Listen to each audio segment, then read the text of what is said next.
জনপ্রিয় Islamic TV উপস্থাপক শায়েখ আল্লামা নুরুল ইসলাম ফারুকী, উপস্থাপক চ্যানেল আই।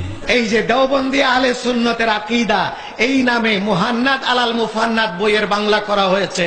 এখানে 26টা মতবাদের মধ্যে দেওবন্দের আকাবেরদের মতবাদ মিলাদ কিয়াম জায়েজ আছে, বরং মুস্তাহাব।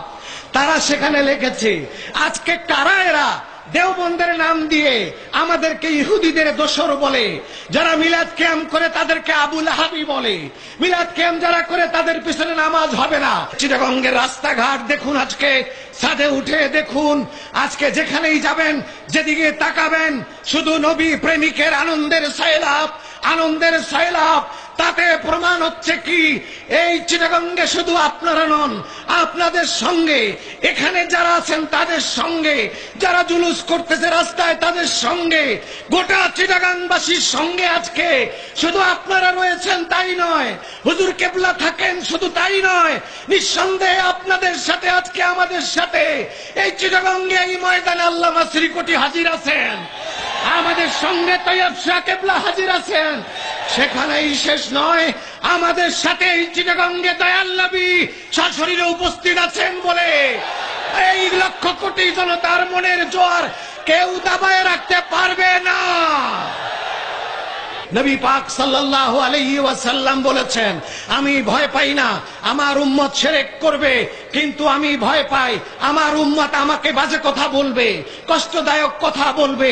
সেটা প্রতীয়মান হলো সেই দিন আব্দুল্লাহ ইবনে উবাই ইবনে সালুলের নায়েবে আমির আব্দুল্লাহ ইবনে যুলখুয়াইসারা হুনাইনের যুদ্ধের সময় রাসূলুল্লাহকে লক্ষ্য করে বলেছিলেন, এতগুলো স্বর্ণ আপনার আত্মীয়কে দিয়ে দিলেন, আমরা কেউ পেলাম না, ইত্তাকিল্লাহ ইয়া রাসূলুল্লাহ মা আনসাফতা, আপনি আল্লাহকে ভয় করেন ইয়া রাসূল, আপনি ইনসাফ করেন নাই। হযরত ওমর বললেন, এযাল্লি ইয়া রাসূলুল্লাহ আন উকতালা উনুকাহু, আমাকে হুকুম দেন আমি মালাউনের গর্দান ফেলে দেব।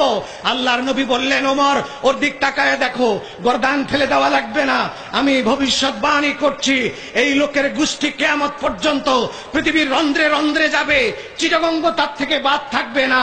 তাদের লক্ষণ হবে তারা পরহেজগার হবে, তাদের দাড়ি থাকবে, তারা মোষ কামাবে, মাথা নেড়া করবে, লম্বা দাড়ি করবে, হাঁটুর নিচে লুঙ্গি পরবে, তারা নামাজ পড়বে, কপালে নামাজের দাগ থাকবে, তারা তেলাওয়াত করবে, তারা মুত্তাকি হবে, তারা পরহেজগার হবে। তারে পরহেজগারির কাছে ওমর তোমার পরহেজগারি তুচ্ছ, তারা এতই বড় পরহেজগার হবে কিন্তু ইসলাম তাদের গলার নিচে যাবে না। এ যাবত প্রায় 3 বছর ধরে আমাকে বহুবার হুমকি দেওয়া হয়েছে, তোমাকে ব্ল্যাক লিস্ট করা হবে, সৌদি আরব যাওয়া বন্ধ করা হবে, তোমরা আবার সৌদি আরব যাওয়া বন্ধ করবা।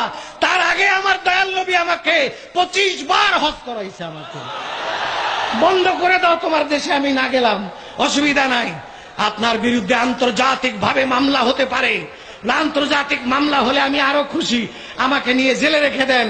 আমি আন্তর্জাতিক মামলা কেন, আমি গোটা দুনিয়া ছাড়তে পারি, চাকরি ছাড়তে পারি, মান সম্মান ছাড়তে পারি, যদি আমাকে জঙ্গলের কোন গর্তে বসবাস করতে হয় সেটা আমি রাজি আছি, কিন্তু আমার রাসূলকে আমি বুক থেকে সরাতে পারবো না, আমার রাসূলকে আমি বলতে পারবো না।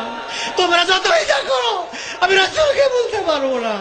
আমি মনে করি পৃথিবীর শ্রেষ্ঠ আলেম, পৃথিবীর সবচাইতে বড় আলেম, পৃথিবীর 700 কোটি মানুষের শ্রেষ্ঠ জ্ঞানী ব্যক্তি, আলেম ব্যক্তি, তার ভিতরে যদি আমার নবীর প্রেম না থাকে, তার ভিতরে যদি নবীর আদব না থাকে, আমি তাকে আমার পায়ের জুতার সুতলা মনে করি, এর বেশি মনে করতে পারি না।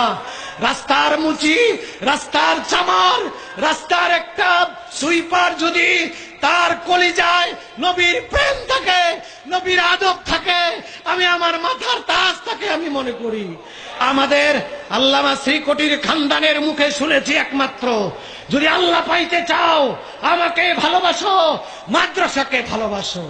যার কারণে আজকে তার ঐকান্তিক চেষ্টায়, তার সেই ইসলাহের কারণে, তার ইখলাসের কারণে সারা বাংলাদেশে সুন্নি মাদ্রাসা হচ্ছে। আমি আশা করব প্রত্যেকেই ইউনিয়নে একটা করে মাদ্রাসা দেবেন। ইসলামের আদর্শ